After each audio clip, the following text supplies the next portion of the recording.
This area here is it was Saddam's private hunting ground. It was land seized by Uday and Kuday. So we took him out of power.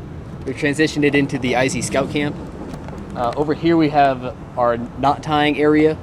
They've used some lashings to build a table. Over by these park benches over here, we've done some arts and crafts, first aid training, blocks, carvings, that area, those types of arts and crafts. Off in the distance, there's a giant open area. The kids have played soccer. So how big is the whole thing? In total, it's 7 acres.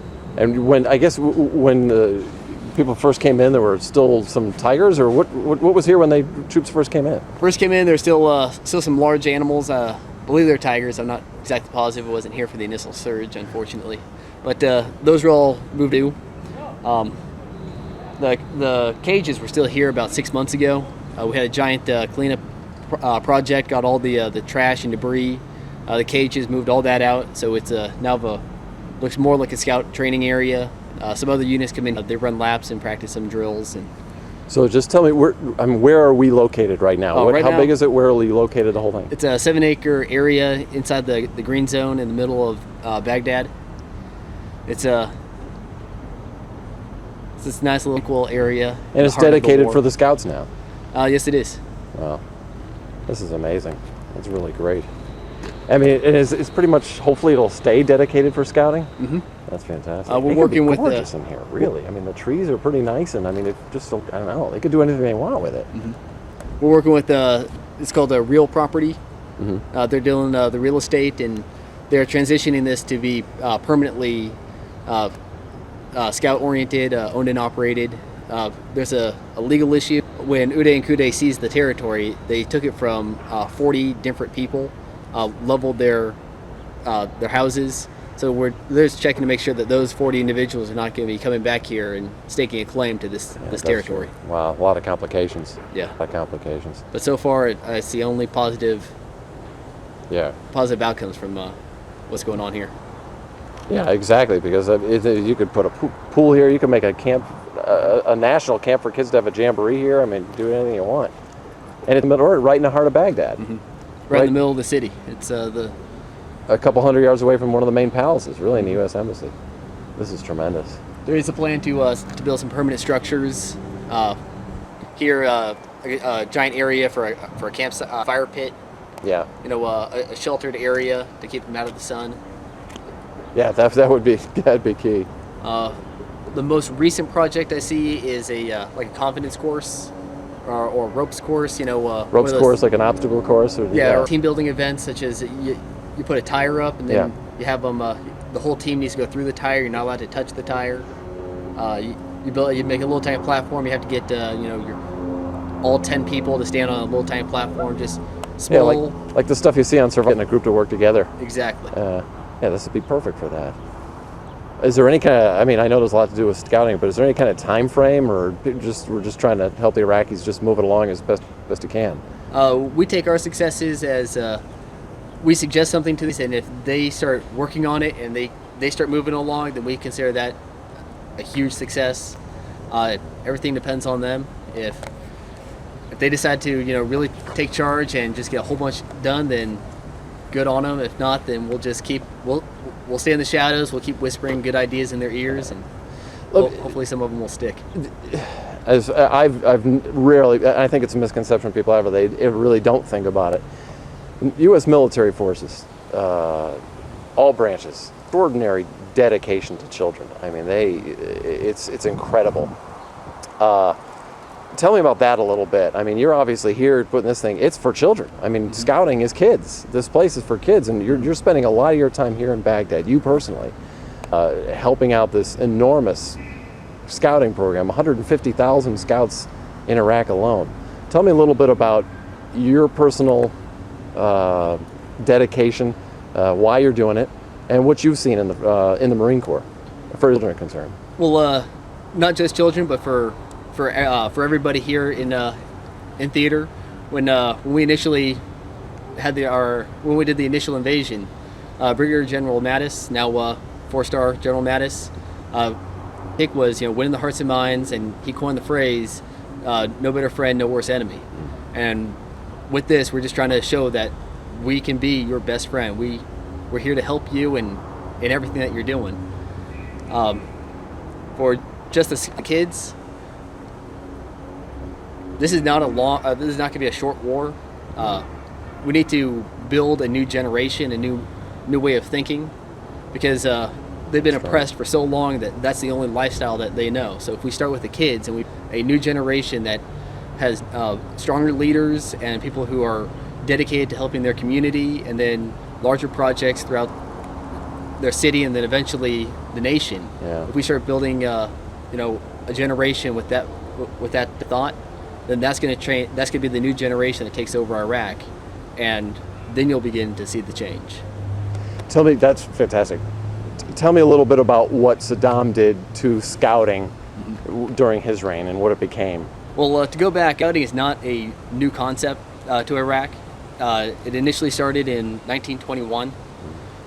They got initiated into the World Scouting Organization, and then during World War II, during their first occupation, they lost their membership to the World Scouting Organization. They worked, got back into it. Saddam then changed scouting from ideals of helping the community and instilling good morals in society. He changed that and put a Hitler Youth, a paramilitary organization, training young minds to be his future warriors, and that's not what scouting is about. Scouting is about doing your good turn daily. Yeah. So once again, the membership to the World Scouting Organization, and then it just cycled downhill from there to where it wasn't even recognizable as scouting. Yeah. Wow. That's actually great. Thank you so much. Oh, my pleasure. Oh my gosh.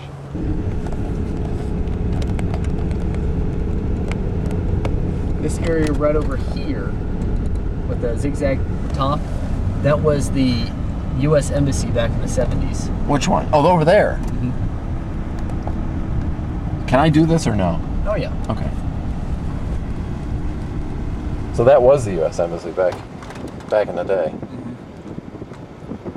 What is it? It looks completely empty now. Yeah. Goes to Christmas past look there. And what's behind there now? It's pretty heavily fortified. There's nobody in there. Oh, really? There's just walls everywhere. This here is the Believer's Palace. Now that, is that the one that has the damage on the other side that had the huge bunker underneath it? Yes. Okay. Initially, they built a bunker and it was like 20 feet of concrete over the bunker, but they weren't able to get the entire bunker underground, so there's a giant mound of concrete, so they built a palace on top of it to keep it disguised. Oh, really? So the palace is just... I mean, it's a full palace. It was used, but that's But it's not its main purpose. Yeah, that's Wow. the back history of it. What's going to happen to those buildings? I mean, that thing that hasn't been touched in years. I guess it's up to the Iraqis. Yeah. Our job is to blow them up. Yeah, good point. Very much.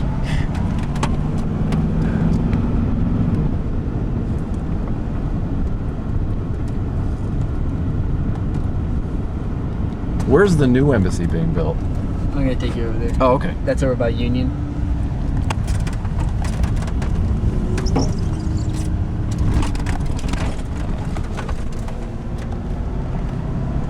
What's Union? Just another fob. Oh, okay. And where are you headquartered? Where do you stay and what's... By the embassy. Okay.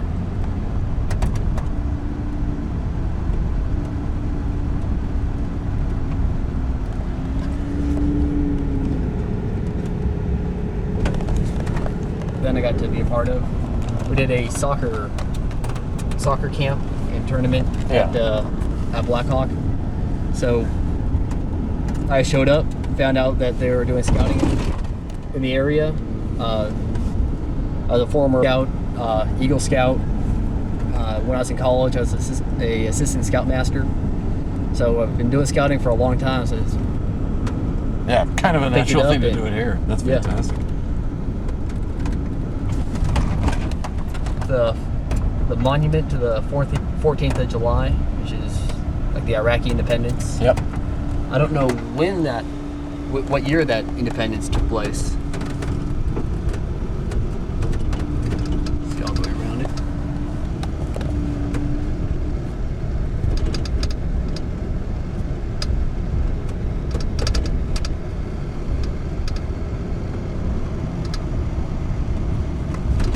Looks like they're probably busting all this up. Just get rid of it. I have no idea. That's weird. Yeah. That's happened in the last 3 days. Oh, has it really? Yeah.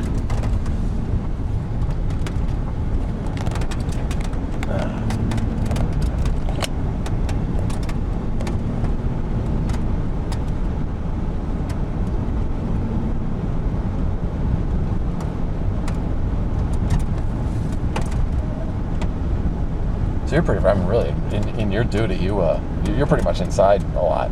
Oh, You yeah. do. That's kind of nice. I had a few projects that took me outside, but for the most part, it's all here. This area here is the 215 apartments. Yeah. What are the 215 apartments? It's just where the majority of the Iraqis live. Oh, really? Yeah. Here in the green in the green zone. I've heard the numbers fluctuate, but the one that is said the most is about 15,000 Iraqis. Live in there? Yeah. 15,000. And what do you think? They're in here. They pretty much stay in here. I would imagine. Yeah. Is it tough to get in and out of the green zone for them? When we do our events, like we did one event.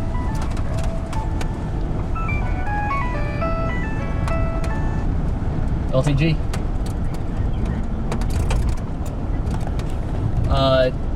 I have the one from Enclaves. It's will do. Okay, yeah. Oh yeah, no problem. Outstanding. Later.